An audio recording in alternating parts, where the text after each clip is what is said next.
Več tisoč protestnikov se je včeraj zbralo na že 4. mariborski vstaji. Z geslom Spečimo hobotnico so pozivali, naj poleg župana Kanglerja odstopi tudi mestni svet. Več tisočglava množica se je po mirnem začetku protesta na glavnem trgu še enkrat podala proti zaporom, kjer so izrekli podporo 25 fantom, priprtim zaradi preteklih protestov.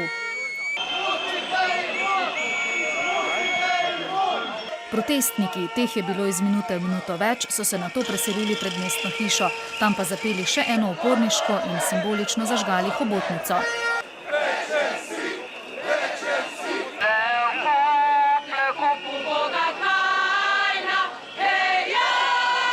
Neprekinjena množica se je nato mirno sprehodila do Mariborske univerze, kjer so se spet razlegali novi vzkliki. Denar ljudem, ne pa cerkvi! Ali bo Maribor zdržal, ali bo šel Maribor do konca, povejmo jim! Delali smo celo življenje in kam nas je vodstvo države pripeljalo, pa občinsko vodstvo, sramota. Otroci stradajo, da ljudje nimajo za jest, da starejši v mrzlih stanovanjih čakajo, kako bodo preživeli in se prebili skozi zimo. Inteligentni ljudje na občini skupaj z županom bi mogli že kdaj odstopiti, ne zdaj. Med protestniki pa tudi svetniki, ki so zahtevali razpustitev mestnega sveta. Ni še konec, mi še vedno upamo, da se bo kdo od mestnih svetnikov premislil in da bo dal ta svoj 12. glas. Policisti so tokrat na srečo množico protestnikov le spremljali in po potrebi zapirali promet. Sicer pa so se protesti zaključili pred univerzo, okoli 500 se jih je nato napotilo še pred mariborsko občino, kjer so vztrajali do 20. ure. Na Trgu zmage v Murski Soboti pa je bila včeraj druga prekmurska vstaja. Prva prejšnji petek je zvabila na ulico več kot 2500 nezadovoljnih. Včeraj jih je bilo vsaj 10-krat manj. Tisti, ki so prišli, menijo, da smo v tej državi prišli do roba. Ta vlak pokvarjen je treba ustaviti, ročno zavoro zategniti in nič več naprej. Ne gre več naprej. Moti me najbolj to, da se ti, ki so državo izropali, da se proti tem ne nastopi, da se jim ne sodi, da se jih ne razlasti. Tokrat je bilo največ vzgojiteljic, ki za voljo po njihovem neupravičenega varčevanja pri vrtcih napovedujejo stavko.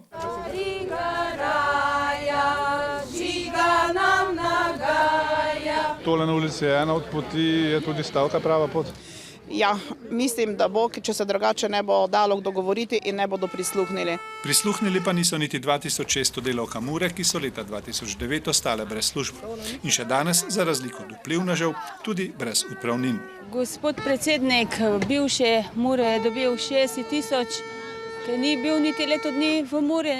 Prvič so bili protesti tudi v mejni Lendavi. Tam pa se je zbralo samo nekaj 10 protestnikov, ki so se kmalu razšli. Pisatelj, dramatik in esejist Drago Jančar sodi med najplodovitejše in najpogosteje prevajane slovenske avtorje. Njegova dela so objavljena v več kot 20 jezikih. Kako je Maribor zaznamoval pisateljevo usodo, Jančar se je namreč rodil v mestu ob Dravi, pa prikazuje dokumentarni film z naslovom Pisatelj in mesto režiserke Maje Weiss. Osrednji liki Jančarjeve proze so ljudje, ki se sistemom bojujejo za individualno eksistenco. Osrednji lik filma pa je Drago Jančar, ki se v svojem mestu in svojim lucidnim mišljenjem bojuje proti toku prevladujoče družbene ravnodušnosti. Maribor je mesto, v katerem sem preživel dobršen del svojega življenja, svojo mladost, svoje otroštvo. Tukaj sem se pisateljsko formiral. Bil sem urednik pri študentskem časopisu. Tukaj sem prišel konflikt z oblastjo. Tukaj so me zaprli. Otrok mariborskega delavskega predmestja Studencev je začel pisati pri 18 pomladih. Leta 1974 je 3 mesece preživel v zaporu zaradi razširjanja sovražne kulture, je zapisala tedanja oblast. V nekaterih romanih se to študentsko obdobje direktno odblisne, v romanu 35 stopinj recimo. Z mestom je povezan na nek način roman Zvenenje v glavi, ki se dogaja, ki je nek upor v zaporu in je analogija z nekim davnim zaporom v Masadi. Režiserka Maja Vajs je skoraj enourni film o Jančarju posnela v letošnjem letu. Pisatelju sledi po mariborskih ulicah in prizoriščih Evropske prestolnice kulture. Teh prostorov, teh misli, teh zgodb, teh karakterjev, teh spominov, teh odnosov draga Jančarja do tega mesta je toliko in jih toliko še ostaja neznanih in zakritih, da bi lahko naredili še en film. Da zgodovina postaja prihodnost, dokazuje nemirno mesto pod Pohorjem, ki zagotovo tudi danes sooblikuje marsikatero mlado usodo, tako kot je Jančarjevo. Tako konec tedna se je Maribor uradno poslovil od naziva Evropske prestolnice kulture in ta naziv predal francoskemu Marseju in slovaškim Košicam. Več kot 5200 dogodkov v Mariboru in partnerskih mestih ter več kot 2 milijona obiskovalcev je izkupiček v številkah, v naslednjem prispevku pa poglejmo nekaj značilnosti enoletnega prestolovanja.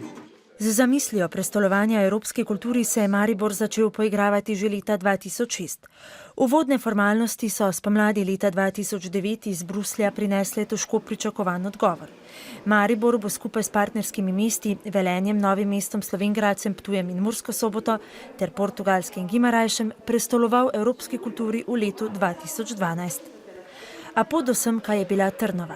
Lansko leto denimo so zaznamovala številna odhajanja iz vodstvenih pozicij zgodbe o Evropski prestolnici kulture. Med njimi sta bila Vladimir Rukavina in Tomaž Pandur. Enostavno vsi skupaj bi morali biti bolj dorasli izzivom in priložnostim, ki jih takšna manifestacija ponuja. Ne, ni me strah, zgodilo se bo to, kar Maribor zasluži. Finančni zapleti, infrastrukturne nepridobitve in negotovosti so projekt ogrožali vse do konca. Jeseni so bili končno znani 4 programski sklopi. Terminal 12, Urbane brazde, Ključi mesta in Življenje na dotik. Z njim je prišla tudi zajetna programska publikacija. In končno je januarja letos prišel kulturniški obrat.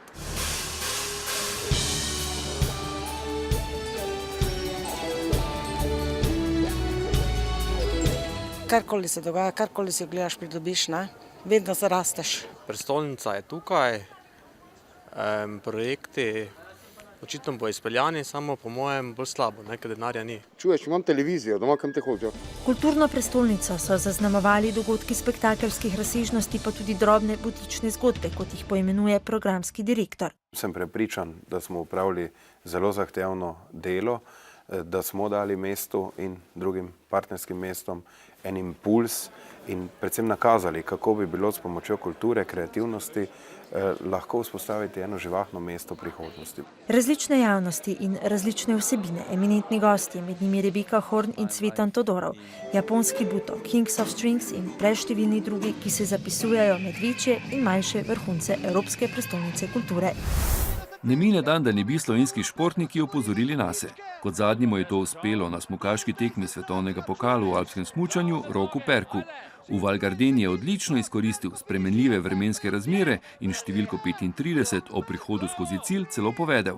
Zatem ga je prehitev le še Američan Steven Niemann in to le za 19 sekunde. Andrej Šporn je osvojil 17. mesto, do točk svetovnega pokala je prišel tudi Boštjan Kline, ki je bil 27. Rogla je bila v preteklosti poznana predvsem kot kraj, kjer so vrhunske športne ekipe izvajale klasične priprave. S pričetkom organiziranja tekem svetovnega pokala v smučarskih tekih se je to športno središče zapisalo tudi kot izvajalec vrhunskih športnih prireditev. S tem je Rogla na poti, da med smučarskimi tekači pridobi podoben sloves, kot ga ima Pokljuka med biatlonci. Rogla je ravno zaradi tega postala sinonim tudi za teke, poleg družinskega smučanja tudi za teke. In če boste zdaj šli po tekaške proge, pa ravno kar so nas prišli, boste videli lepo število smučarjev tekačev, ki nas obiščejo. Ob tem bi pa še nekaj povedal. Zelo pomemben efekt za Roglo, ki je tudi center za priprave vrhunskih športnikov, je ta, da reprezentance, ki so nas obiskale po zimi, koristijo poleti poletne priprave na Rogli. Če v poletnih mesecih vrhunski športniki na Rogli opravijo okoli 10 000 nočitev, potem je jasno, da si uslužbenci tega turistično-športnega središča nekaj podobnega želijo tudi za zimske mesece. Z organizacijo tekem evropskega oziroma svetovnega nivoja si želijo ohraniti stik z zimskim vrhunskim športom. Najpomembnejši tekmovanji sezone bosta svetovni pokal v deskanju na snegu v paralelnih disciplinah ter tekma svetovnega pokala v alpskem smučanju za invalide. Najpomembnejša stvar je postavitev turističnega centra na svetovni mednarodni zemljevid. Ob tem pa tovrstne dogodke organiziramo v terminih, ko ni največja sezona in na ta način seveda tudi popolnimo namestitvene kapacitete, saj ob športnikih in njihovih spremljevalcih pride tudi druga zainteresirana javnost, gledalci, smučarji, deskarji in na ta način seveda popestriš dogajanje v smučarskem središču. V tej sezoni bodo na Rogli na svoj račun prišli ljubitelji deskanja. Zanje so odprli novo smučarsko progo Jaso 2, ki je dolga 450 metrov in je namenjena treniranju smučarskega in deskarskega krosa. Ameriško zvezno državo Connecticut je včeraj pretresel najhujši zločin v sodobni zgodovini ZDA, saj je strelec pobil kar 20 otrok iz vrtca in nižjih razredov osnovne šole. Skupno število žrtev pokola v premožnem Newtownu, severno od New Yorka, pa je 28. Pokol je izvedel 20-letni Adam Lenza, nekdanji odličak iz srednje šole. V petek zjutraj je najprej ubil svojo mamo, nato pa se je z njenim avtomobilom odpeljal do omenjene šole in poleg 20 otrok pobil še 6 odraslih. Motiv za dejanje še ni znan, vendar naj bi imel Adam Lenza po besedah svojega brata določene osebnostne motnje. Pomoč je v Washingtonu obljubil tudi predsednik ZDA Barack Obama, ki je solzami v očeh povedal, da so bili pobiti večinoma čudoviti otroci, stari od 5 do 10 let. Obama je dejal, da se te stvari v zadnjih letih dogaja prepogosto in bo treba sprejeti smiselne ukrepe. V Moskvi so napovedali protestni shod, ki bo obeležil prvo obletnico začetka protestnega gibanja proti ruskemu predsedniku Vladimirju Putinu.